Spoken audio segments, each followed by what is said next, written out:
Hello YouTube. For Writing Wednesday, I'm not entirely sure how exactly I'm going to do this, even though I talked about it 2 weeks ago. Because the story idea that I had mentioned that I was going to talk about based on the dream that I talked about, it's kind of a long story for that first movie or book. Like when I'm telling my cousins or siblings or something, it usually takes a while for me to explain it. And I don't want to go into like this whole 40-minute explanation or something here. So I'll just kind of talk about it for a few minutes and see where I get. Okay, so to start it off, it's kind of a historical fiction type of movie. Like, it's definitely more on the fiction than it is historical. It's just because it kind of, like, the story starts in Babylon, with the Tower of Babel, which I can't remember if that, like, the Tower of Babel was actually Babylon or anything, but that seems to fit to me, so I just call it that. I don't know why I don't look it up, but anyways, as a Christian, I do believe the Tower of Babel is a true story and that it did happen and everything. But because I'm sort of referencing something happening at the Tower of Babel, but differently in this fictional universe, I don't want to make it seem like I'm saying the Tower of Babel was fiction, just that the events that I'm going to explain in the story are fiction. But all that being said, basically the story is, at the Tower of Babel, instead of God from the Bible being there, or like, instead of this universe having the God of the Bible, it would be some other kind of light, energy, God type thing, lowercase g. And as they build the Tower of Babel, they're like rewarded for building it, which is obviously different from what the Bible says, but I'm still saying the Tower of Babel exists. Anyways, we'll just get past that. So they build the Tower of Babel up like into the edges of the atmosphere, and they're blessed by this deity of light that, like I said, blesses them with this light energy that is sort of like chakra from Naruto, or just like a magical essence in them. It's hard to explain because I've already, like, the idea's in my head, but I can't really explain it in real words. Basically, it's like this energy inside them that rejuvenates them to keep them young and protects them from extreme climates, like at the edges of the atmosphere. And when they build the Tower of Babel all the way up there, they start building like a land overworld, which I never really gave much thought, because not when I do give it a lot of thought, the science of it is just ridiculous.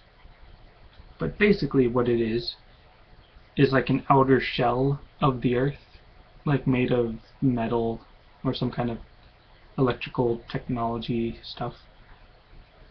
But obviously if there was an outer shell around the earth on the edge of the atmosphere, no sunlight would get in, so they would have like lights underneath that area to make it seem like sunlight, and then like all the greenhouse gases and stuff, there'd be vents, like giant vents for the gases and air and everything to go out.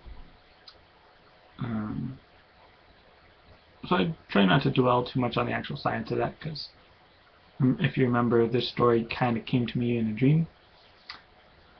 But anyways, there's this overworld, like this outer layer that's miles above the surface, which I'm actually not sure how high up the atmosphere goes, but it's at the edge of the atmosphere. So then this race of people live on that overworld, and not only are they regenerated and surviving in this land, but because of the light, they're able to move really, really fast, like the speed of light. But only the really good ones can move that fast. Like your power level is kind of indicated by your speed level, I guess.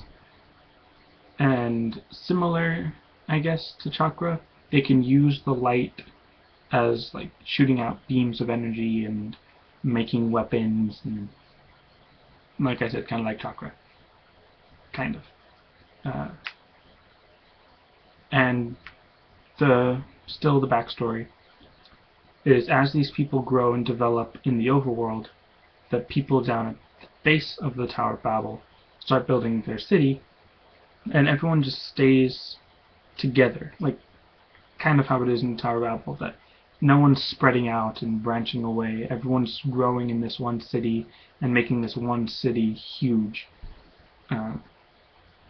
But on the flip side of that, in the overworld, everything goes to like feudal, medieval type of society where everyone's fighting over land.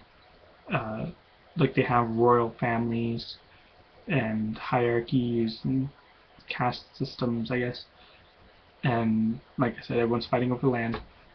And the main like resource is food, because while they have all this land on the overworld, because I mean, you gotta think that if it's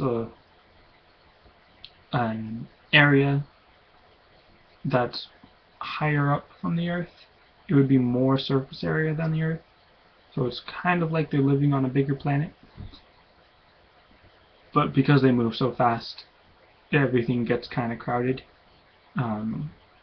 Even though like the kingdoms are separated pretty far, again, because they move so fast, those distances aren't as big as they might seem, and a large amount of those distances or empty space is farmland, where they try to make food for themselves and everything.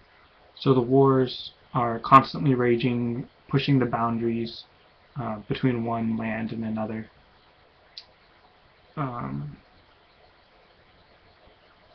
And throughout all this, we're like kind of in the middle of this whole development of the overworld. There breaks out into this big war between the overworld and the Earthlings, or surfacelings, the people on the surface of the Earth, the Tower of Babel. I'm not sure which ones should be called the Babylonians, the ones on the surface in the city of Babel, or the ones in the overworld. I think I'm going to call it the overworld people, the overworldians, and then the Babylonians, the ones on the surface. So they get into this big war, and obviously the people of the overworld have a big advantage because of their light power, but somehow the people of Babel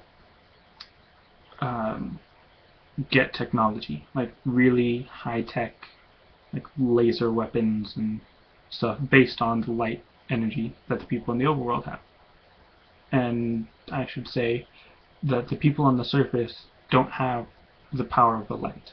Like only some people were blessed with the power of light, and those are the overworlds, and the Babylonians are on the surface with normal humans.